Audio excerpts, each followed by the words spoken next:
Pasca pembakaran mobil milik anggota DPRD Jeneponto ini, petugas kepolisian langsung melakukan olah tempat kejadian.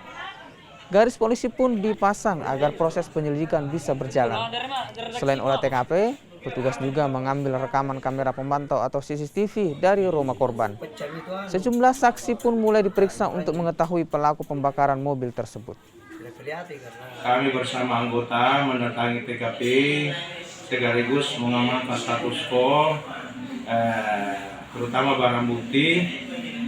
Kedua, jelas kita lakukan full bucket terhadap kejadian ini, sudah melakukan dan sekaligus diambil keterangan yang di BAP-kan.